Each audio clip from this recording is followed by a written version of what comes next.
अस्सलामुअलैकुम। प्रोग्राम आवाज के साथ मैं हूं मोहम्मद उमर खान। शहर कराची में ट्रैफिक के निज़ाम में बतदरीज बेहतरी लाने के लिए डीआईजी ट्रैफिक की सरबराही में ट्रैफिक पुलिस इस जदीद निज़ाम को मजीद वसी करती जा रही है, जिसमें हालिया दिनों हमने सुना कि शार फैसल और अहम शाहराहों पर जो लैन का तयन हुआ है उस पर स्पीड समेत नए ई चालान की मॉडिफिकेशन, और सबसे बड़ी बात यह कि 40,000 से जायद या कमोबेश वो गाड़ियां ब्लैकलिस्ट करार दी जा रही हैं जिन्होंने ट्रांसफर के दौरान उन तमाम तर प्रोसेसेस को फॉलो नहीं किया, जिसकी वजह से वो उस ब्लैकलिस्ट में आ रहे हैं। क्या ये मामलात हैं? आज हम मौजूद हैं ट्रैक्स यानी traffic regulation and citation system के उस ऑफिस में, जिनके डीएसपी नुमाइंदे जनाब मलहीर खान साहब हमारे साथ मौजूद हैं। अस्सलाम वालेकुम। वालेकुम सलाम। कैसे मिजाज हैं? Thank you. मलहीर साहब, ये बताएं, सोशल मीडिया पे तो आप पब्लिक की अवेयरनेस के लिए शब रोज़ अपना मसरूफ़ अमल रखे हुए हैं। यहाँ साइटेशन सिस्टम, पूरा रेगुलेशन सिस्टम हमारे सामने, पब्लिक भी देख रही है कि डे बाय डे बेहतरी आ रही है चीज़ों में, लेकिन पब्लिक तक इस चीज़ तक पहुँचना, कम्युनिकेशन सही होना, सोशल मीडिया हो, इलेक्ट्रॉनिक मीडिया हो, अवेयरनेस होना, उसमें कहीं फुकदान दिखाई दे रहा है। इसको कैसे कवर किया जा रहा है? सबसे पहले अब मैं आपका शुक्रिया अदा करता हूँ कि आप लोग आए। देखिए, हमने हमारा अटमोस्ट ये ट्राई है हमारी, और हम टाइम टू टाइम तशहीर करते रहते हैं उन इनिशिएटिव्स को जिसको हमने लॉन्च करना होता है for the sake of safety of the public. तो हमारी जो भी मीडिया विंग्स हैं हम उनके थ्रू तशहीर करते हैं, हम पब्लिक कैंपेन्स करते हैं, हम पब्लिक सर्विस मैसेज देते हैं through media, social media, print media, electronic media, ताकि कि लोगों को पहले अवेयरनेस आ जाए सिस्टम के बारे में कि इन्फोर्समेंट का जो ओवरऑल मैकेनिज़्म है वो क्या है। और हम कोशिश यही करते हैं कि लोगों के लिए रिफॉर्मेटिव एक्शंस लें और उनको टाइम दें कि ये चीज़ होने जा रही है, लिहाजा आप अपने हिसाब से तैयार रहें और जो भी डेफिशिएंसीज हैं आपकी एंड पे उनको ख़त्म करें। जिस तरह अब हम सुन रहे हैं कि 1 जुलाई से क्रैकडाउन होगा और आगाज़ हो चुका है गालिबन, ये कौन सी ब्लैकलिस्ट गाड़ियाँ हैं? ये हमने सेफ सिटी के इश्तराक से तकरीबन 40,000 के करीब गाड़ियां हैं जो ब्लैक लिस्टेड करार दी गई हैं। पहली जो उनकी कैटेगरी है वो गाड़ियां जिन्होंने परचेज़ तो की हैं लेकिन अभी तक अपने नाम ट्रांसफ़र नहीं कराई। दूसरी कैटेगरी वो गाड़ियां हैं जिन्होंने अपना जो एड्रेस है एक्साइज डिपार्टमेंट के साथ वो एक जस्ट फॉर्मेलिटी के तौर पे लिख दिया। अगर किसी जगह पे हम कोई डॉक्यूमेंट देखते हैं या उनको टिकट जाता है तो उनकी एड्रेस पे होता है, मोबाइल नंबर तो मेंशन होता है, नाम नहीं होता। अगर नाम होता है तो एड्रेस एक किस्म का जनरलाइज सा होता है जी, Gulshan Iqbal block 7, no street, no house number. तो it is very much difficult to reach out there. तीसरी कैटेगरी वो है कि जिन्होंने जो गवर्नमेंट के वाजिबात हैं आउटस्टैंडिंग है ई टिकट की मद में, उन्होंने टाइमली जमा नहीं करवाए, शायद वो सिस्टम से एस्केप करना चाह रहे हैं, तो लिहाजा उनको हमने ब्लैक लिस्ट करार दे दिया है। अब हम इसके ख़िलाफ़ 1 जुलाई से वो क्रैकडाउन करने जा रहे हैं, वो एक्शन करने जा रहे हैं। उसी सिलसिले में हमने इनको 1 महीने का टाइम दिया है कि आप सिंध पुलिस की पोर्टल पे जाएँ, वेबसाइट पे जाएँ, ट्रैक्स की पोर्टल पे, उस पे आप अपनी गाड़ी का नंबर इधर इंदराज करें, CNIC इंदराज करें, और आप चेक करें कि whether your vehicle, your car is इधर in the list of black listed vehicles और अदरवाइज। इससे ये होगा कि जब पहली तारीख को हम ऑन ग्राउंड एक्शन करेंगे तो जो गाड़ियों के मालिकान उनके लिए मुश्किलात का सबब बन सकते हैं। कभी वो किसी इमरजेंसी में जा रहे होते हैं और हमारा सिस्टम बीप करे ये गाड़ी ब्लैक लिस्टेड है, तो उससे बचने के लिए बेहतर है कि इस महीने में अपना जो रिकॉर्ड है वो दुरुस्त कराएं। ये सिर्फ सिंध में रजिस्टर्ड गाड़ियों पे अप्लाई होगी ये चीज़? जी, सिंध पे रजिस्टर्ड गाड़ियों पे है हमारा जो ये क्रैकडाउन होगा। ऑब्वियसली अगर हमारे सिस्टम में कोई किसी और प्रोविंस की गाड़ी और उसका डेटा इनकम्प्लीट है और इस कैटेगरी में आ रही, तो definitely that will come under action. जो दूसरे प्रोविंस की गाड़ियां हैं जो यहाँ पे कराची में घूम रही हैं, इस्लामाबाद नंबर प्लेट की, गिलगित के नंबर प्लेट की, बलूचिस्तान की ढेर गाड़ियां हैं, तो क्या आपको लगता है कि वो भी इस शिकंजे में आ सकेंगी? इस तरह तो उनको शायद हौसला मिल जाए। कोशिश तो हमारी यही है कि जिन गाड़ियों का डाटा है चाहे अदर प्रोविंसेस, उस पे भी हम काम कर रहे हैं, उनको भी ये चीज़ें या इस तरह की जो एक्टिविटी है उसमें इनको लाया जा सके। अच्छा, जब डीआईजी साहब ने इस चीज़ को इनिशिएट किया, पीर मोहम्मद शाह साहब ने बताया कि कैमरों का सिलसिला बढ़ेगा और मज़ीद इलाकों तक जाएगा। कितना एरिया कराची का 100% में से अब तक कवर हो चुका है? परसेंटेज वाइज एक अप्रॉक्सीमेट आप क्या बताना चाहेंगे? It is very much difficult कि मैं इसको फिगर आउट करूं, लेकिन हमारी कोशिश यही है कि मैक्सिमम एरिया को कवर किया जाए, और गवर्नमेंट ऑफ सिंध भी इसमें बड़ा कंसर्न है उनको, और वो मुख्तलिफ जो है ना टाइम्स में, और अभी जो फ्यूचर इनके प्लान है तकरीबन जो 2200 कैमराज हैं वो इंस्टॉल करने जा रहे हैं। अहम शाहराहें हम कह सकते हैं कि कवर हुई हुई हैं। जी, जी अहम शहर। दाखिली रास्ते, खारजी रास्ते शहर के कह लें, या वो जो मुख्तलिफ इलाकों को आपस में कनेक्ट कर रहे हैं। जी बिल्कुल। सेकंड, मुझे ये ज़रूर बताइएगा कि लैन की तब्दीली पर भी कहा जा रहा है चालान है, और मखसूस कर दिया गया है कि किस गाड़ी के लिए कौन सी लैन है। तो लोग थोड़ा सा उसमें ये कंफ्यूज हैं कि उसमें स्पीड का भी तयन है कि किस लैन पे कितनी स्पीड है, और अगर कुछ ऐसे मकामात आते हैं जैसे यू टर्न आ जाते हैं, तो वहाँ पर फिर वो लैन की तब्दीली होती है, तो क्या उसको ये ख़तरा है कि उसका भी चालान हो सकता है उसमें? हमारा जो लॉ है और जो ऑर्डिनेंस है उसमें ये चीज़ पहले से तयन किया गया है, इस चीज़ का इम्प्लीमेंट अभी होने जा रहा है। और शारा फैसल को सिलेक्ट करने का मकसद ये है कि इस लेन को, इस 14 किलोमीटर जो रोड है इसको हमने मॉडल बनाना है, ताकि एक लेन डिसिप्लिन इंश्योर हो और लोगों की सेफ्टी इंश्योर हो, ताकि लोगों को ज़्यादा से ज़्यादा तहफ़्फ़ुज़ फराहम किया जाए। और दूसरी बात ये है कि लोगों को पता नहीं है, ये तकरीबन कुछ महीनों से तशहीर चल रही थी, एडवर्टाइजमेंट चल रही थी, मैसेजेस चल रहे थे कि हमने शारा फैसल पे लेन वायलेशन पे एक्शन लेना है।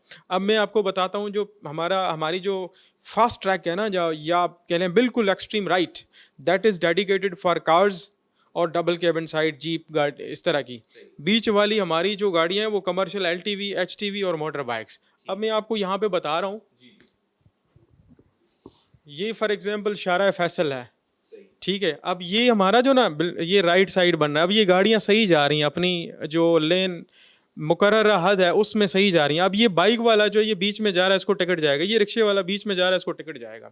तो जो एक्सट्रीम राइट है वो इन तरह की गाड़ियों के लिए डेडिकेटेड है, बीच वाली जो H T V L T V commercial गाड़ियाँ हैं और बाइक वाला, अब ये लोग सही जा रहे हैं, इनको टिकट नहीं जा सकेगा। हमने भी कुछ पब्लिक से जब ये बात की तो उन्हें पता ही नहीं था, ना रिक्शे वालों को पता था, ना बाइक वालों को पता था। तो आपने अपनी जगह तशहीर की है, सारी चीज़ें हैं, लेकिन सारी आवाम उस तरह सोशल मीडिया भी यूज़ नहीं कर रही।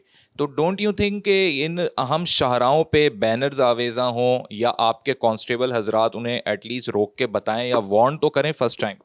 शारा फैसल पे जहाँ जहाँ पे हमारे जो पेडिसल ब्रिजेस हैं ना, वहाँ पे हमने अपने बैनर्स आवेज़ा कर दिए हैं, ताकि लोगों की इन्फॉर्मेशन मैक्सिमम लेवल तक पहुँचे। ये भी मुझे बताइएगा कि इतनी ज़्यादा अभी हमारे खड़े खड़े यहाँ बात करते करते मैं नाजरीन को भी बताऊं, कोई 15-18 बाइक्स और मुसलसल ये तादाद बढ़ रही है जो गलत लाइन में जा रहे हैं। तो ये आपके रिकॉर्ड में तो आ रहे हैं, लेकिन इतने सब लोगों को टिकट जारी करना भी आसान मरहला है? बिल्कुल टिकट जाएगा इनको, हमारे सिस्टम ने इनको डिटेक्ट कर दिया है। अब हमारा जो मरहला स्टार्ट होगा, that would be delivery of tickets eight their homes. और इससे पहले जो आपका क्वेश्चन था ना कि अगर कहीं पे यू टर्न आ रहा है, कोई किसी लिंक रोड पे जाना चाह रहा है, तो उस पे लाजम है कि 400 मीटर्स जो है ना, पहले वो अपनी इंडिकेशन शो करे, इंडिकेटर चलाए, ताकि वो कैमरा को पता चलेगा कि दिस व्हीकल, दिस ये जो ड्राइवर है उसको किस लिंक रोड पे जाना है, किस यू टर्न पे जाना है। वैसे तो ये सारी वो बातें हैं कि जब इंसान लाइसेंस बनवाने जाता है और उसका एक टेस्ट होता है, तो उसमें ये सब पढ़ाया जाता है और वो उसके एग्जाम भी देता है। लेकिन क्या वजह है, मैं एज एन आपका एक एनालिसिस जानना चाह रहा हूँ कि कराची जैसे शहर में इतने पढ़े लिखे लोग गाड़ियां तो चला रहे हैं, लेकिन वो प्रोटोकॉल्स फॉलो फॉलो नहीं कर रहे हो। अभी सिस्टम लाने का मकसद ये है कि उनको अवेयरनेस भी देना है, और इस सिस्टम की अच्छी बात यह है कि लोग इसको ओन कर रहे हैं और इसमें सेंस ऑफ रिस्पॉन्सिबिलिटी शो कर रहे हैं। सर, यहाँ कंट्रोल रूम में आपके पास जो है ज़्यादा बस शारे फैसल ही फोकस्ड है, या और भी इलाके कुछ आप गिनवा देंगे कौन कौन से ऐसे? हमारे यहाँ शारा फैसल तो मैन है, लेकिन उसके अलावा जो हमारे मेजर एरियाज़ हैं ना, पीआईडीसी से स्टार्ट होते हैं एयरपोर्ट तक, फिर एयरपोर्ट से पीआईडीसी, हमारा क्लिफ्टन और शहीद मिलत रोड, ये डिफरेंट लिंक्स रोड जो है वो भी हमारे सिस्टम में है। आज तक इस सिस्टम की डिप्लॉयमेंट के बाद कितने टिकट्स जारी हो चुके होंगे अंदाजन कुछ? तकरीबन 10,58,000 के करीब टिकट्स जा चुके हैं। आपने बड़ा रिलीफ भी दिया, आपके महकमे ने पहला माफ़ करने की भी ऑप्शन रखी, फिर उसके बाद एक मुकर्ररा मुद्दत में अगर जमा कराते हैं चालान तो हाफ भी कर दिया उसको। तो अगर हम इस पॉइंट से देखें कि टिकट्स तो 10 लाख से ज़ायद जारी हुए हैं, लेकिन कितने लोगों पर वाकई चालान हुआ और उन्होंने चालान भरा, उसको कैसे फिगर आउट करेंगे? उस पे हम काम कर रहे हैं उसको, क्योंकि ये पेमेंट डायरेक्टली गवर्नमेंट के अकाउंट में जाती है, उसको मैंने फिगर आउट करना है। जी। मजीद कितने कैमरे वैसे दरकार हैं आपके हिसाब से, जो अभी ज़रूरत है आपके इस महकमे को? कराची जैसे मेट्रोपोल सिटी में हम तो चाह रहे हैं इसको सारा डिजिटलाइज किया जाए, मैक्सिमम चाह रहे हैं मैक्सिमम एरियाज़ में कैमरा इंस्टॉल्ड हो। अब एग्जैक्ट फिगर तो मैं नहीं बता सकता कि एग्जैक्ट फिगर हमें कितना चाहिए, अच्छा, लास्ट ये भी बता दें कि जैसे डंपर है, ये बड़ी व्हीकल जिनका एक रात का टाइम मुकर्रर है, तो वो भी इसी लैन के पाबंद हैं इन सारी चीज़ों के, और उनकी कौन सी लैन डिस्क्राइब की गई है? नहीं, उनमें जब पब्लिक का टाइम होता है तो उसमें वो नहीं जा सकते। दूसरी बात यह है कि उनके एरियाज़ मखसूस हैं।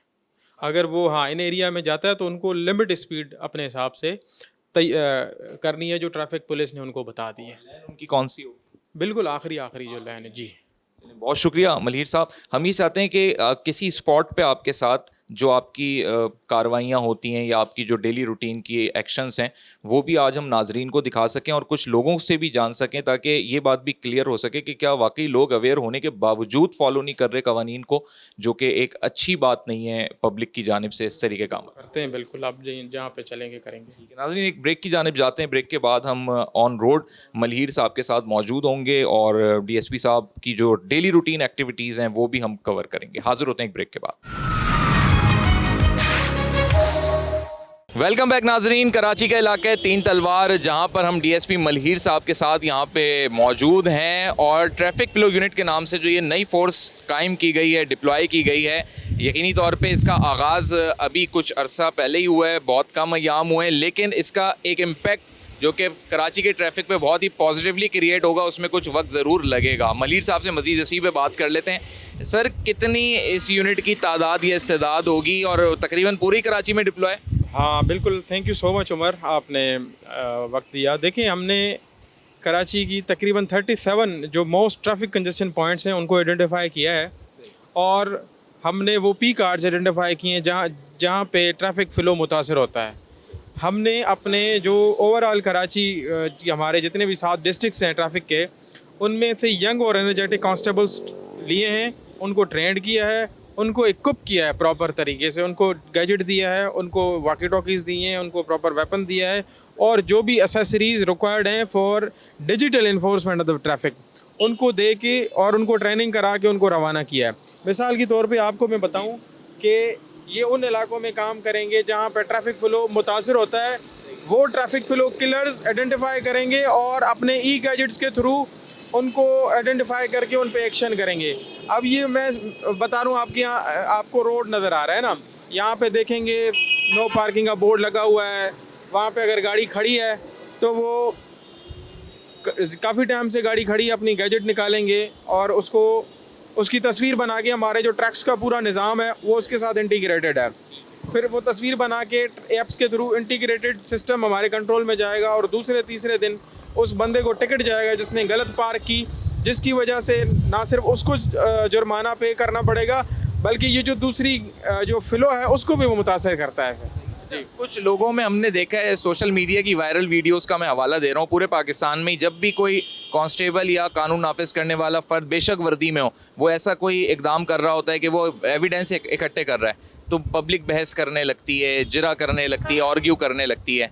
इस चीज़ को भी पार्ट ऑफ द ट्रेनिंग के उनको एथिकली भी सिखाया है कि कैसे आपने काउंटर भी करना है, डील भी करना है, उसको कन्विंस भी करना है। हमारा मेन फोकस है कि उनको फेसलेस होना है, फेसलेस इन अ सेंस कि वो साइलेंटली अपने गैजेट्स निकालें, वायलेशंस को आइडेंटिफाई करें, जो ओवरऑल वायलेशन ट्रैफिक ऑब्स्ट्रक्ट कर रही है। जाहिर सी बात है, लोग अभी इस सिस्टम के तहत ना कुछ चीज़ें उनको नज़र आती हैं और वो कहती हैं कि शायद हमें ये नुकसान करने के लिए सिस्टम है। No, this is for their discipline, traffic discipline, this is for their safety. तो हमने अपने जो कांस्टेबल्स हैं जिनके पास ई गैजेट्स हैं, उनको ये ट्रेनिंग भी दी है कि आपने पब्लिक के साथ अपना बिहेवियर फ्रेंडली रखना है, उनके साथ कन्फ्रंटेशन नहीं करनी है, उनके साथ किसी किस्म की बदतमीज़ी, किसी किस्म की भी कोई ऑकवर्ड सी या एक किस्म के लिए ना रैश लैंग्वेज इस्तेमाल नहीं करनी, उनके साथ एक फ्रेंडली अप्रोच, और उनको एहसास ये दिलाना है कि ये सिस्टम इनकी बेहतरी के लिए है। आबादी शहर की बढ़ती जा रही है और हर घर में ही 2-2 3-3 गाड़ियाँ हो गई हैं, शॉपिंगों के लिए निकल रहे हैं, शादियों की शॉपिंग है, शॉपिंग मॉल्स में आ रहे हैं, इतनी ज़्यादा पार्किंग अवेलेबिलिटी है नहीं, तो लोग को किस तरीके से ऐसा भी ना लगे कि हम रिलीफ से आउट हो गए और बिल्कुल ही जो है ना एक तलवार लटक गई है ट्रैफिक पुलिस की जानिब से। बिल्कुल हम जानते हैं, और हमारा फोकस ये है कि लोगों के लिए परेशानी पैदा नहीं करनी, बल्कि लोगों के लिए कन्वीनियंस और आसानी पैदा करनी है। हम अगर इस रोड की बात करेंगे, चलेंगे जो लिंक रोड है वहाँ पे ट्रैफिक पार्क करें, बजाय मेन रोड पे ट्रैफिक पार्क करके अपने लिए भी मुश्किलात पैदा करते हैं, दूसरों के लिए भी मुश्किलात पैदा करते हैं। Sir I am really thankful Malhir साहब, बहुत शुक्रिया DSP Malhir Khan, Karachi traffic police के तर्जुमान फोकल पर्सन के तौर पे इस वक्त हमारे साथ कराची का इलाका जो कि 3 तलवार कहलाता है, मेरा कब में भी आप देख सकते हैं। और जूं शाम का वक्त करीब आता जाता है ट्रैफिक का फ्लो बेइंतहा बढ़ जाता है। तो सिंध पुलिस की जानिब से, बिलखुसूस ट्रैफिक पुलिस की जानिब से जो नए यूनिट का एक क़याम हुआ, इसका नाम ही इन्होंने ट्रैफिक फ्लो यूनिट रखा है। और आपको फोटेजेस में स्क्रीन पे दिख रहा होगा कि इनकी जो यूनिफॉर्म है उसमें भी वाइट कलर का यूनिफॉर्म नहीं है, बल्कि एक डिफरेंट कलर का यूनिफॉर्म है जो कि गैजेट से मलबूस है। यानी इनको 1-2 गैजेट्स भी ऐसे दिए हुए हैं, कैमरा भी दिया हुआ है जो उनकी अपने यूनिफॉर्म पे लगा हुआ है, ताकि वो साइलेंटली, जो जिस तरह मलहीर साहब ने बताया कि एक फेसलेस एविडेंस को क्रिएट करने में अपना वो रोल प्ले कर सकें। जहां नो पार्किंग के बोर्ड लगे हुए हैं, जिस तरीके से मेरे अकब में आप ये देख सकते हैं कि इस वक्त की जो सिचुएशन यहाँ की है, यहाँ पे नो पार्किंग का बोर्ड लगा हुआ है। पीछे ही आपको रक्शे भी दिख रहे होंगे, आपको कुछ और हम कैमरे की आंख से दिखा सकें तो लाइन से आगे गाड़ियाँ भी पार्क हुई हुई हैं। अब ये जिस तरह आप देख सकते हैं, फिर पीछे ही एक कांस्टेबल गया है जो पहले उसको वार्न करके हटाने की कोशिश कर रहे हैं कि नो पार्किंग वाली जगह पे वो ना रुकें, ताकि इस जगह से ट्रैफिक की रवानी में, फ़्लो में कोई खलल ना आए। लेकिन इन केस वो अगर नहीं हटती वहाँ से गाड़ियाँ, तो जो ट्रैफिक फ़्लो यूनिट के नुमाइंदेगान हैं वो बड़ी खामोशी से उनके एविडेंस को यानी कैप्चर कर लेंगे, पिक्चर ले लेंगे, उनके नंबर प्लेट और गाड़ी का रिकॉर्ड आ जाएगा। और फिर ट्रैक्स, जो कि अभी हमने लास्ट सेगमेंट में आपको दिखाया भी कि पूरा एक ऐसा सिस्टम बना हुआ है ट्रैफिक रेगुलेशन एंड साइटेशन का, वहाँ पर वो एविडेंस रिकॉर्ड हो जाता है और फिर ई चालान की टिकटिंग वहीं से इशू होती है। ये एक डिजिटलाइजेशन सिस्टम ज़रूर है, लेकिन एक ऐसे शहर में जहाँ करोड़ों की आबादी है, करोड़ों की तादाद में गाड़ियाँ हो चुकी हैं और सड़कें जो हैं कंजस्टेड होती जा रही हैं, आवाम अपने शिकवे शिकायत में लगे हुए हैं और मसरूफ़ तरीन शहर हो चुका है ये शहर कराची। वहाँ पे ट्रैफिक पुलिस के लिए ये एक बहुत बड़ा चैलेंज है कि वो कैसे इस ट्रैफिक फ़्लो को मेंटेन कर सकेगा। तो आज के इस प्रोग्राम में हमने आपको यही बात बतानी थी कि जिन गाड़ियों पे इस वक्त क्रैकडाउन शुरू हो रहा है, 40,000 प्लस ये गाड़ियाँ 1 जुलाई से, ट्रैफिक फ़्लो में जो मुश्किलात हैं, लैन का जो एक इंतज़ाम और नया अनाउंसमेंट हुआ है, जो लैन के हवाले से नए चालान हो रहे हैं, हमें भी पब्लिक को यही अवेयरनेस देनी है कि सड़क पे निकलने वाला हर शहरी, चाहे मोटरसाइकिल सवार हो या फिर वो अपनी गाड़ी लेकर निकला हो, उसको लैन का भी मालूम होना चाहिए, ट्रैफिक फ्लो यूनिट की नई फोर्स का भी उसको इल्म होना चाहिए, नो पार्किंग में कैसे उस पर चालान हो सकता है। और प्लस ये कि जो 40,000 प्लस गाड़ियों को ब्लैक लिस्ट किया गया है, कहीं उसकी गाड़ी उसमें शामिल ना हो। ट्रांसफ़र के हवाले से, हर चीज़ के हवाले से शहरियों को खुद अपना जिम्मेदाराना किरदार भी अदा करना है। एक ब्रेक की जानिब जाएंगे, ब्रेक के बाद आपको ये ज़रूर बताएंगे कि एक्साइज डिपार्टमेंट पे इस वक्त लोगों का कितना रश है, वहाँ पर क्या फैसिलिटीज़ हैं, क्योंकि वहीं से गाड़ियों की ये ट्रांसफ़र का सिलसिला अमली जामा पहनाया जाता है। और वही जो ब्लैक लिस्टेड गाड़ियों का आखिरी हल है वो यही है कि वो अपने नामों पे ट्रांसफ़र करा लें, ताकि उनको ब्लैक लिस्ट ना करार दिया जाए, पेनल्टीज़ ना लगें, जुर्माने आयद ना हो और 1 जुलाई से होने वाली कार्रवाइयों में उनका शुमार ना हो। तो हाजिर होते हैं एक ब्रेक के बाद। वेलकम बैक नाजरीन। अवाम ने जब से ई चालान का सिलसिला शुरू हुआ और उसमें जो मॉडिफिकेशंस, अपग्रेडेशन, नए नए अहकामात आ रहे हैं, जिस तरह शारे फैसल पे अब लैन के ऊपर भी चालान है कि अपनी लैन के अंदर ही गाड़ी को चलाना है, लोगों ने इस बात को बड़ा संजीदा लिया है, बिलखुसूस नंबर प्लेट से मुतालिक। और एक्साइज डिपार्टमेंट में मुसलसल ये सिलसिला जारी है, जहाँ पे लोग अपनी फ़ाइलें नाम करवाने के लिए भी आ रहे हैं। लेकिन एक बड़ी चीज़ ये कि जो लोग गाड़ियाँ फ़रोख्त कर देते हैं, ख़रीद लेते हैं और इस बात का ध्यान नहीं रखते कि ये डॉक्यूमेंटेशन कितनी इम्पॉर्टेंट है, उन्हें भी मुश्किलात हो सकती हैं। यहाँ पर काफ़ी आवाम आई भी है, रोज़ का ही रश होता है यहाँ पे। कुछ लोगों से हम बात करते हैं। अस्सलाम वालेकुम। वालेकुम। गाड़ी ट्रांसफ़र करवाने हैं? जी गाड़ी ट्रांसफ़र करवाने आया था। क्या आपने पहली गाड़ी है या पहले भी ली होंगी? करवाई थी, 1-2 बाइकें थी, वो भी करवाई थी। पहले लोग आप समेत या आपके इर्द गिर्द में जितने लोग थे, वो लोग वाकई इसको संजीदा लेते थे गाड़ी ट्रांसफ़र करवाने को? पहले पहले नहीं था। अब जैसे कानून ने अपना वो नोटिस लिया है तो माशाल्लाह अब लोग ज़्यादा संजीदा और होना चाहिए। अब देखो, अब खुदा न खास हम बगैर डॉक्यूमेंट्स के, गाड़ी मेरी नहीं है, मैंने किसी और से लिए चला रहा हूँ, कुछ भी हो जाए मसला उसके लिए होगा। तो हम लोगों को ये हमें अच्छा करना है। गवर्नमेंट ने अच्छा काम किया है, अच्छा बहुत रास्ता अपनाया है कि हर किसी के पास अपनी अथॉरिटी होगी। रही बात ई चालान के, तो ये ई चालान जो है ये थोड़ा सही है, थोड़ा गलत है। गलत कैसे? गलत ऐसे है कि आप कह रहे हो कि शरा फैसल पे डबल लाइन एक ही लाइन पकड़ो, ठीक है, आपने रोड पहले बनाए नहीं है। कराची के हालात देखो जो है वो भी शो करे। हमारे ऊपर ई चालान के जो बम गिरे हैं ना, ये बम हमें अंदर से काटते हैं। अब हमने सारा कुछ करवा दिया है, मगर ये है कि आप रोडों को भी तो देखो। रोड की फैसिलिटी भी वैसी मिलनी चाहिए। नहीं, आप ई चालान की वो पेमेंट लगा रहे हो ना, आप उतना रोडों पे भी तो फैसिलिटी दो यार आवाम को। हक है हमारा, जब आप हमसे हर चीज़ ले रहे हैं तो आप भी मेहरबानी करें। भाई आप क्या कहना चाहेंगे? ये फाइलें तो काम हो रहा है, सारी चीज़ें हो रही हैं, क्या पहले भी इसी तरह संजीदा लेते थे आप आवाम इस चीज़ को? नहीं, अभी जो हमारा काम हुआ है तो जल्दी हुआ है काम। पहले थोड़ी तकलीफ हुई थी हमें, लेकिन जो इस बार आए हैं तो हमारा काम जल्दी हुआ है। क्या चलान हुआ है? आपने भी फेस किया है? कोई चलान हुआ है आपका? चलान एक हुआ था मेरा, किस चीज़ पे हुआ था? ये कार पे हुआ था। मतलब क्या रॉन्ग जा रहे थे या ट्रैफिक सिग्नल तोड़ दिया? सीट बेल्ट नहीं थी, मेरे जो बराबर में बैठे हुए थे ना, उसकी सीट बेल्ट नहीं थी। ये अभी स्मार्ट नंबर प्लेट हो गई आपकी? जी हो गई है। अच्छी बात है। अस्सलाम वालेकुम। थोड़ा इस तरफ आ जाएं। क्या अभी आपने रिन्यू कराया है? सर मेरा नंबर प्लेट का मसला था। नंबर प्लेट का दाखिले किया था, ये नया नंबर प्लेट चेंज करवा रहे हैं ना। आपने नई गाड़ी खरीदी थी? हाँ, नया गाड़ी खरीदा, आपने नाम ट्रांसफ़र करवा ली थी? ट्रांसफ़र करवा लिया था। नंबर प्लेट का इशू था, नंबर प्लेट भी दाखिला किया है, 4 महीने हो गया, अभी तक नहीं आया नंबर प्लेट। इतना टाइम क्यों लगा? कह रहे अभी 2 महीने और भी लगेंगे मज़ीद। हाँ, लेट किया था आपने अप्लाई किया? कब से किया हुआ है? 4 महीने हो गया अप्लाई किए। 4 महीने हो गए? जी सर। आपने फरवरी मार्च से किया हुआ है? हाँ, मार्च से किया, अभी 2 महीने मज़ीद बोलते हैं और भी लगेंगे इसमें। चलें, आपको ये लेटर तो मिल गया ना, इस पे लिखा है नॉट इशूड। ठीक है। तो अगर आपको कोई कांस्टेबल रोकता है, उस पर चालान करता है, आपके पास नई नंबर प्लेट नहीं है, तो क्या करेंगे आप?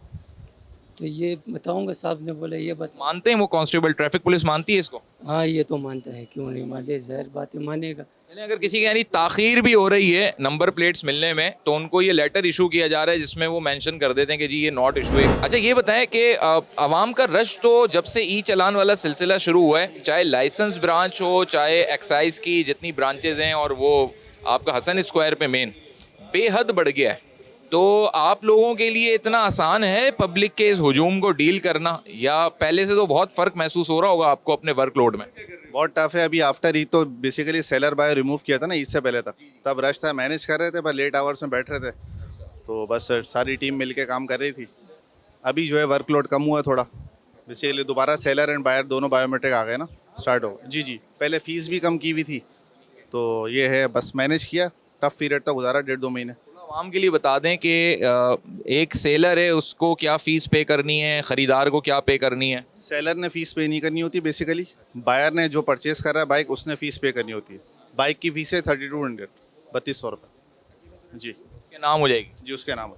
ये भी एक जो हम सुन रहे थे कि नंबर प्लेट अब आपकी मिल्कियत होगी, यानी अगर कोई बेचेगा भी गाड़ी तो वो गाड़ी भी दे देगा, नंबर प्लेट उसके पास ही रहेगी। 4 व्हील के लिए फ़िलहाल ये NIC पे रजिस्टर्ड है, नंबर 4 अल्फ़ाबेट वाला, तो ये है। ये से 4 अल्फ़ाबेट्स वाला नई नंबर 4 प्लेट। व्हील के लिए हो रहा है फ़िलहाल, जस्ट 4 व्हील। जी अस्सलाम वालेकुम। सर आप ठीक हैं, खैरियत से? अल्हम्दुलिल्लाह। आपने क्या किया, ट्रांसफ़र किया? सर मैं वैसे मीडिया में बहुत कम ही सामने आता हूँ, लेकिन आज इस केस में, क्योंकि आप देखें सिस्टमेटिक कितना बड़ा आपका फुकदान है कि आपकी नादरा की रिसिप्ट बता रही है कि 2 महीने तक आपकी जो है वो बायोमेट्रिक वैलिड है। आप 13,500 रुपये एक्साइज को कह रहे हैं कि वो लेट ट्रांसफ़र किस मद में जो है वो पे करें, कि आपका बायोमेट्रिक में आपका लिखा है कि 1 महीने बाद आपने पेश होना है या 1 महीने बाद आपने ट्रांसफ़र करानी है। आपने जब मेंशन नहीं किया एक्सपायरी डेट का मतलब पूरी दुनिया में होता है कि एक्सपायरी डेट, तो एक्सपायरी डेट कहाँ तक वैलिडिटी है? जब वैलिड है आपकी, तो आप 13,500 रुपये किस चीज़ का जो है वो जुर्माना आयद कर रहे हैं? इस डेट के अंदर आ रही है? इस डेट के अंदर फॉल कर रहा है। आज आप देख लें, आप 10 पे खड़े हैं, ये 14 तक की वैलिडिटी है। इसमें आपने किसी अफसर से बात की यहाँ पे? मैंने सबसे बात की, इनका कहना है कि भाई नादरा ही की तरफ से इनको ये सिस्टमेटिक प्रेशर है कि आपने जो ये लेट ट्रांसफ़र फीस जो है वो चार्ज करनी है, अदरवाइज़ हम आपका प्रोसेस नहीं करेंगे। नहीं, आप ये जुमरा किसका बन रहे हैं? नादरा के पास जाएंगे आप या एक्साइज वाले इसको रिजॉल्व कराएंगे? दोनों डिपार्टमेंट का बीच का डिस्प्यूट है। आइदर ये नादरा की चीज़ की एक्सपायरी डेट ये एक्सेप्ट नहीं कर रहे हैं, या नादरा वाले इनसे कह रहे हैं कि आप ये एक्सपायरी एक्सेप्ट ना करें। तो इनका आपस का जो डिस्प्यूट है वो ख़त्म कराया जाए ताकि आवाम को रिलीफ मिले। और आवाम मतलब ये 14 हज़ार रुपये चले मैंने बेयर कर लिए हैं, लेकिन कोई गरीब आदमी इधर आएगा तो 14,000 रुपये लेट पेनल्टी फ़ीस कैसे आपकी बेयर करेगा? आप ट्रांसफ़र को मुश्किल बनाते जा रहे हैं। अगर देखिए आम आदमी आएगा इस 14,000 की वजह से वो ट्रांसफ़र नहीं कराएगा, क्योंकि आप एक वैलिड चीज़ को अनवैलिड कह रहे हैं। अच्छा, एक्साइज कब मोहलत क्या देती है ट्रांसफर की? कोई इन्होंने बताई है 30 दिन है, 45 दिन है, 10 दिन है, कुछ बताया? देखिए कोई एसओपी आप मुझे बता दें रिटन में, कोई मीडिया में कोई एसओपी है कि महीने के अंदर आपने आना है? जब इनकी तरफ से कम्युनिकेटेड नहीं है, नादरा की एक्सपायरी डेट पे वो बंदा वैलिड खड़ा हुआ है, तो आप कैसे वो अमाउंट चार्ज कर सकते हैं? ये जो नादरा की आपकी बायोमेट्रिक हुई हुई है, ये इसी से रेलिवेंट है एक्साइज? रेलिवेंट है, इट्स अ रेलिवेंट थिंग। मैं एक गुड सिटीजन हूँ, मैं अपना ऑन टाइम ट्रांसफ़र कराने आया हूँ, मैं मुल्क से बाहर था, मैं वैलिडिटी में मुल्क के अंदर आके उसको ट्रांसफ़र करा रहा हूँ, and I am bearing 13,500 rupees.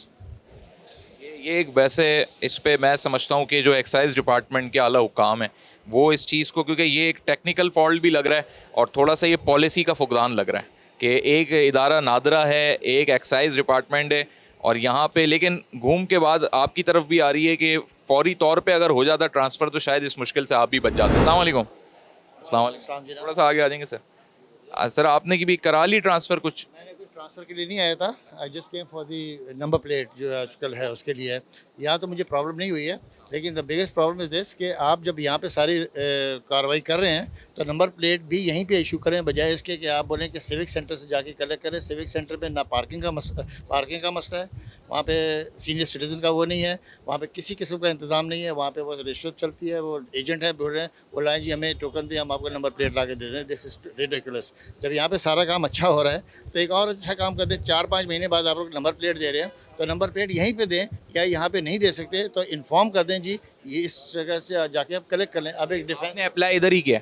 यही जगह है, यहीं पे अप्लाई यहाँ होने के बावजूद कह रहे हैं कि मेन सिविक सेंटर से मिलेगी। सिविक सेंटर से जाके कलेक्ट करें, जाके अपने डॉक्यूमेंट्स वगैरह सारे वहाँ ले जाएं, वहाँ पे चेक करवाएं। अगर तो जब आपने सारे डॉक्यूमेंट भी चेक कर लिए, नंबर प्लेट भी आपने इशू कर दिया, then why you telling me कि आप सिविक सेंटर, यहाँ से सिविक सेंटर जाना इज़ नॉट अ जोक यार। आराम से जाओ, वहाँ पे ना पार्किंग का है ना कुछ है। तो एक अच्छा काम कर रहे हो तो ये भी अच्छा काम करो, तरीके से करो। ये आप लोगों की रिक्वायरमेंट है, सिंध गवर्नमेंट की रिक्वायरमेंट है मेरे ख्याल में ये, तो वो फैसिलिटेट करें ना, बजाय इसके यहाँ पे ना। अच्छा, इन ब्रांचेस का कुछ स्पेशल नाम होता है ना, एक्सक्लूसिव कहते हैं क्या? एग्जीक्यूटिव सेंटर सर, ये एग्जीक्यूटिव सेंटर बोर्ड बेसन कह रहे हैं इधर से भी डिलीवरी होगी? बिल्कुल हो रही है, रेगुलर बेस पे हो रही है। ऐसा है कि पहले जो काफ़ी सारी नंबर प्लेट्स से पहले जो इशू हो चुकी थी, वो लोग अपनी सिविक सेंटर से कलेक्ट करने के लिए नहीं आते थे, ठीक है, वहाँ पर नंबर प्लेट्स का ढेर लगा हुआ है, सही है। अब जब NIC के ऊपर, ठीक है, देखें ये 5 महीने हो गए, ये नंबर प्लेट्स वहाँ पड़ी होगी। अब जब यहाँ से गाड़ी रजिस्टर्ड हो रही है NIC, आप ये कह रहे हैं कि एक टाइम ड्यूरेशन तक यहाँ नंबर प्लेट रहेगी, वरना फिर सिविक सेंटर भेज दी जाएगी? ऐसा नहीं है। अभी जो NIC के ऊपर एक हमारे मिनिस्टर साहब ने जो लॉ जो गवर्नमेंट ने निकाला, जो NIC के ऊपर जो नंबर प्लेट अलॉट हो रही है, ठीक है, वो नंबर में विद इन 20 डेज़ वो वहाँ पर सिविक सेंटर में आ जाती है। उसके बाद हमारा जो एम्प्लॉइज़ है वो वहाँ से नंबर प्लेट्स यहाँ पर ले आता है यहाँ पर, और स्मार्ट कार्ड जब बनता है, स्मार्ट कार्ड हम विद इन 10 डेज़ या 15 डेज़ हम उनको दे देते हैं बुला के। यहाँ पर सर्विस जो भी एप्लीकेंट आता है जो अपनी गाड़ी ट्रांसफ़र, हम लोग सिर्फ 5 से 7 मिनट के अंदर हम उनको फारिग कर देते हैं, उनकी गाड़ी की फिजिकल करके, गाड़ी ट्रांसफ़र करके, इनको फाइल उनको देते हैं। इंश्योरेंस वाले थर्ड पार्टी इंश्योरेंस बैठी हुई है, वो भी 2 मिनट के अंदर इंश्योरेंस करती है और हम उनको फारिग कर देते हैं, बिल्कुल सुकून। अब आ जाती है नंबर प्लेट्स के ऊपर।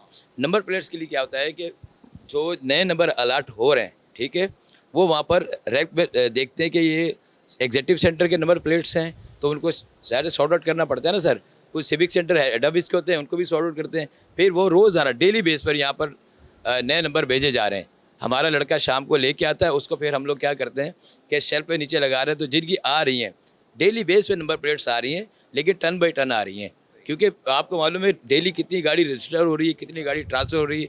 अभी जब गवर्नमेंट वज़ीर आला सिंध साहब ने जो स्कीम निकाली थी मोटरसाइकिल की, लाखों मोटरसाइकिलें हमने वो रजिस्टर किए हैं, ट्रांसफ़र किए हैं, जो कि बगैर सेलर के थे। अस्सलाम वालेकुम। वालेकुम अस्सलाम। बताएं एग्जीक्यूटिव सेंटर में जब आप एक्साइज के आते हैं तो सिविक सेंटर से क्या मुनफरिद यहाँ पे सहूलियात मिल जाती हैं आपको? मुझे यहाँ तकरीबन विद इन 15 मिनट्स में मैं फ्री हो गया। इंश्योरेंस, पेमेंट, ड्यूज़ भी थे कुछ, वो भी, और गाड़ी नाम अप्रूवल वगैरह, गाड़ी चेक वगैरह, सब कुछ मेरा 15 से 20 मिनट में निमट गया। गाड़ी कौन सी थी? गाड़ी होंडा सिविक, मतलब कितना पुराना मॉडल था? 2000 का मॉडल है। उस वक्त तो बुक्स वाली रजिस्ट्रेशन थी? जी बिल्कुल, वो कार्ड कराली कार्ड पर भी ऑलरेडी हुई भी थी, अब मेरे नाम पर हो गई है। जबरदस्त, यानी अब आपको कार्ड जारी हो गया। ये कार्ड जारी हो गई। इंश्योरेंस का थोड़ा सा गाइड करें कि कितना मुश्किल था, मरहला आसान था? सर बिल्कुल। फीस कितनी? 6000 समथिंग कुछ ऐसी थी। क्या शामिल है इंश्योरेंस? इंश्योरेंस में ये तो मुझे उन्होंने आइडिया नहीं कि क्या शामिल है, लेकिन बोला आपकी बेनिफिट ये है कि अगर कुछ एक्सीडेंट, कोई हादसा आपके साथ होता है तो उसमें आपको गवर्नमेंट कुछ फेवर देगी। बस। कंपनी कौन सी है थर्ड पार्टी? नहीं मालूम, ये नहीं पता। कोई डॉक्यूमेंट्स मिल रहे हैं आपको, या वो एक्साइज में ही उन्होंने फीस में लमसम कर दिया? उसी में एडजस्ट हुआ है जी। अब अब अगर हम एक नॉर्मल बताना चाहें कि जी अगर गाड़ी ट्रांसफ़र होगी जिसमें इंश्योरेंस भी शामिल है, ड्यूज़ भी, सब चीज़ें, एवरेज अमाउंट क्या पड़ जाती होगी? मे बी सर मेरे साथ थोड़ा सा मिस्टेक हो गई थी बायोमेट्रिक में ना, बंदे से गलत आ गई थी, इसलिए मुझे पेनल्टी लगी, नहीं तो मुझे पेनल्टी नहीं लगती। और 31 तारीख तक की जो मामलात हैं मे बी लोग करा लें तो बेहतर है, नहीं तो फिर और मसले मसाइल में फंसेंगे। ये तो वाली एक बात हो रही है 40,000 गाड़ियाँ ब्लैक लिस्ट, उसी के ऊपर उसी का शुमार हो रहा है। जी उसी में शुमार हो रहा है। बाद में आप परेशान हो तो बेहतर है कि आप पहले इसको अडॉप्ट कर ले तो बेहतर है। मोटरसाइकिल सवार हजरात हों या फिर गाड़ी चलाने वाले ड्राइवर्स हों, सबके लिए इस वक्त डिजिटल नंबर प्लेट बेइंतहा ज़रूरी हो गई। स्मार्ट नंबर प्लेट मिलना कितना आसान या मुश्किल था, एक भाई से जान लेते हैं। अस्सलाम वालेकुम वालेकुम सलाम। भाई, नंबर प्लेट ले लिए खैर से आज आप? जी अल्हम्दुलिल्लाह आज मिल गई है, आसानी से मिल गई? बआसानी मिल गई है। यहीं से आपने डॉक्यूमेंट जमा कराए थे, यहीं से रिसीव किया? जी यहीं से किए थे बिल्कुल। ये वाला सिलसिला तो नहीं था वो जी हसन स्क्वायर जाना पड़ेगा? नहीं सर कोई मसला नहीं था, यहाँ पर आए थे कोई इशू भी नहीं हुआ अल्हम्दुलिल्लाह, बआसानी फॉर्म भी फिल हो गए और नंबर प्लेट भी। नई गाड़ी थी आपकी या आपने वो किया है उसको किसी से ली है? नहीं मैंने शोरूम से नई गाड़ी ली थी जी, दो पहला ही नंबर लग रहा है ये पहला ही नंबर लगा। ये नंबर प्लेट आपकी मिल्कियत बन गई, ये पता है आपको? जी मुझे कि आप सेल करेंगे तो भी ये नंबर प्लेट आप अपने पास रखेंगे? जी ये इन्फॉर्मेशन दी गई है अंदर से जी। कितने पैसे लग गए अभी तक आपके इस ट्रांसफ़र में? ट्रांसफर में मैक्सिमम 6,000 रुपये लग गए। कंफर्टेबल है, ये सही अमाउंट थी, सूटेबल थी? बाहर की न्यूज़ से जो मालूम किया था उससे सूटेबल और कम में। ये जानना पब्लिक के लिए बेहद ज़रूरी है कि जो असल महकमा है जिसने ये नंबर प्लेट आपको इशू करनी है, डॉक्यूमेंट्स का आपका इजरा करना है, ट्रांसफ़र आपकी करनी है, रिकॉर्ड को मेंटेन करना है, वो सिंध का ये एक्साइज एंड टैक्सेशन डिपार्टमेंट है। लेकिन जो लोग इस वक्त सोसाइटी में ऐसे आपको दिखाई देते हैं जो इसी शबी की नंबर प्लेट्स भी बना के दे रहे हैं, और कुछ ऐसे लोग माफिया टाइप निकल आए हैं, क्लर्क टाइप निकल आए हैं, जो ना तो क्लर्क हैं ना उनका कोई ताल्लुक है इस इदारे से, लेकिन वो पैसे लेके कहते हैं हम काम करवा देंगे और ऊपर पैसे मांगते हैं, यानी एक रिश्वतखोरी का बाजार गर्म हो जाता है। उस पर पब्लिक को खुद बाइकआउट करने की भी ज़रूरत है। आज का प्रोग्राम इसी हवाले से था कि नित नए जो चालान के अंदर मॉडिफिकेशन हो रही हैं, लोगों को ये भी मालूम होना चाहिए, और जो क्रैकडाउन 1 जुलाई से शुरू होने की बात हो रही है उससे पहले पहले लोग अपने डॉक्यूमेंटेशन, ट्रांसफ़र, हर चीज़ को वैलिड कर लें। इस प्रोग्राम पे आप अपनी क्या राय रखते हैं, ट्विटर पर, एक्स पर, फेसबुक और यूट्यूब पे कमेंट के ज़रिए आगाह कर सकते हैं। नेक्स्ट प्रोग्राम तक मोहम्मद उमर खान को दीजिए इजाज़त। अल्लाह हाफिज़।